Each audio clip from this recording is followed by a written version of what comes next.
Stress is feeling of emotional or physical tension caused by demanding or challenging situation. It can be short-lived or long-lasting and can be positive or negative. तो तुम्हें भी आज मेरा ये setup देख के थोड़ा नेगेटिव फील हो रहा होगा, लेकिन कुछ नहीं कर सकते, मैं ऐसा ही हूँ। तो आ जाओ, आज समझते हैं स्ट्रेस क्या होता है, स्ट्रेस का साइन क्या होता है और कैसे ओवरकम करें स्ट्रेस को। तो फर्स्ट ऑफ ऑल, स्ट्रेस तुम्हें होता क्यों है, इसे समझो। स्ट्रेस तुम्हें तभी होता है जब तुम्हारा कॉग्निटिव लोड ओवरलोड हो जाता है। मतलब तुम्हारा ब्रेन का भी एक रैम है, और रैम का कैपेसिटी के ऊपर अगर कुछ डाल दिया जाए तो उसे ही हम कॉग्निटिव ओवरलोड बोलते हैं। समझ में आया? पता है कुछ भी समझ में नहीं आया होगा, क्योंकि तुम एक fucked up mental stupid people में से बिलोंग करते हो।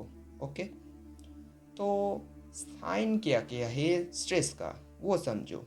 साइन है तुम्हें एंजाइटी होता है, तुम्हें हमेशा सैड फील होता है, हेडेक होता है, क्रोनिक स्ट्रेस फील होता है। स्ट्रेस ही बोल रहा हूँ क्योंकि मतलब थोड़ा थोड़ा कभी स्ट्रेस फील होता है, हमेशा नहीं।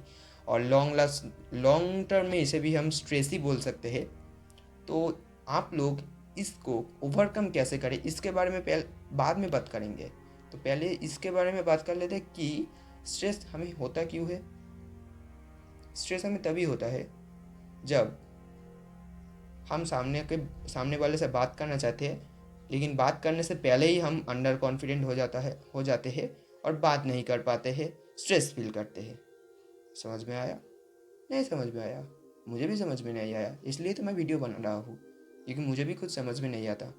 क्या करूँ, मुझे भी समझ में नहीं आ रहा, और एक ही बात मैं बार बार बार बार बोल रहा हूँ। And thank you for watching, that's it for today.